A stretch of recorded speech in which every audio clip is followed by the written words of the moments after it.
Vadluri sir గురించి మాట్లాడాలంటే 2008లో నేను నుంచి కరీంనగర్ వచ్చినప్పుడు ఎస్ఆర్ఆర్ కాలేజీలో ఉన్నప్పుడు ఒకానొక సందర్భంలో ఆర్టీఐ గురించి పర్సూ చేసేటప్పుడు సార్ యొక్క విషయాలు ఇంతకుముందు రామకృష్ణ గారు కూడా చెప్పారు. పుష్కరాలు, గోదావరి పుష్కరాల మీద చాలా లెందీగా ఎన్ఎస్ఎస్ ప్రోగ్రామ్స్ చేశారు. ఆ సందర్భంగా ఒకరు ఆర్టీఐ వేయడం జరిగింది. దాని గురించి చాలా ఇన్ఫర్మేషన్ సార్ని అడగాల్సింది ఉండింది. సో ఆర్టీఐ పీఓగా నేను చేస్తున్నప్పుడు సార్ సిరిసిల్ల నుంచి వచ్చి ఇన్ఫర్మేషన్ ఏది అడిగినప్పటికీ కూడా చాలా ఇన్ఫర్మేషన్ ఇచ్చారు. అంటే ఏ విధమైన అప్పటికీ సార్ ప్రిన్సిపల్గా వర్క్ చేసినప్పటికీ కూడా మరి సార్ని అడిగితే అలాంటి ఇన్ఫర్మేషన్ ఇస్తారా ఇవ్వరా అనే ఒక చిన్న డౌట్ ఉండింది నాకు. కానీ ఈవినింగ్ 6 తర్వాత కూడా వచ్చి సార్ తన యొక్క ఇన్ఫర్మేషన్ ఇవ్వడం జరిగింది. ఆ సందర్భంలో సార్తో పరిచయం అనేది ఏర్పడిన తర్వాత చూసిన తర్వాత కొంతకాలం గడిచిన తర్వాత సార్ యొక్క సన్ మ్యారేజ్కి రావడం జరిగింది. అప్పుడు మేడంని చూడడం జరిగింది. మేడం యొక్క ప్రశాంత చిరునవ్వు చూడడంతో స్ట్రెంగ్త్ ఏంటి అనేది అర్థమైంది. సార్ అనేక కార్యక్రమాలు చేశారు.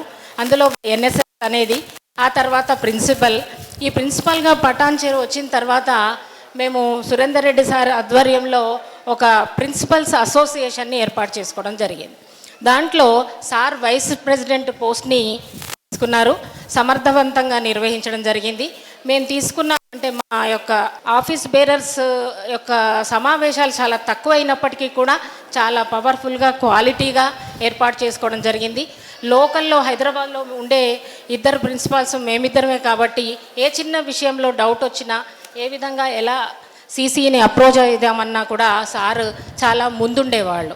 సార్ యొక్క మొత్తం మనస్తత్వాన్ని నేను గమనించింది ఏంటంటే, అందరూ అన్ని రకాలుగా చెప్పారు కానీ నాకు ఒక్క పాయింట్ తట్టింది ఏంటంటే, సార్ ఎలాంటి సిచ్యువేషన్లోనైనా చొచ్చుకుపోయే తత్వం చాలా ఎక్కువగా ఉంది. దానికి సార్కి ఎవ్వరు ఇంట్రడ్యూస్ చేయాల్సిన అవసరం లేదు, అక్కడికి వెళ్ళి మాట్లాడాల్సిన అవసరం లేదు. సంశయం అనేది, డౌట్ అనేది అస్సలే ఉండకుండా ఏ దాంట్లోకి ఈవెన్ దో డిప్యూటీ సీఎం ఆఫీస్కి వెళ్ళినప్పుడు కూడా మరి సార్ మనం ఎలా లోపలికి వెళ్దాం, మేము ముందు వచ్చాము, కాసేపు వెయిట్ చేద్దామంటే ఇమీడియట్గా పిఏలకు ఫోన్ చేసి తనకు తెలిసిన రీతిలో తను ముందుకు వెళ్ళి ఆ యొక్క సమస్యల్ని సాల్వ్ చేయడానికి ముందుండేవాళ్ళు. అదేవిధంగా మిగతా ప్రిన్సిపల్స్ కూడా చెప్పారు. ప్రిన్సిపల్స్ గ్రూప్లో యాక్టివిటీస్ అనేవి చాలా ఎక్కువ. సార్కి రోజుకొక ప్రోగ్రాం ఉండేది.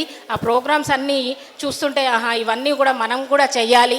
ఈవెన్ దో ర్యాలీలు అయితేనేమి, ఏ ప్రోగ్రామ్ అయినా కూడా అంటే దాదాపు అందరూ ప్రిన్సిపాళ్ళు అవే ప్రోగ్రాంలు చేస్తారు. కానీ దానికి కరెక్ట్ అయిన పబ్లిసిటీ, కరెక్ట్ అయినటువంటి ఇనిషియేషన్ అనేది సార్ దగ్గర ఉంది. నిజానికి సార్ రిటైర్ అయిన తర్వాత కూడా చాలా మంచి ప్రోగ్రాం చేస్తారని ఆశిస్తున్నాం.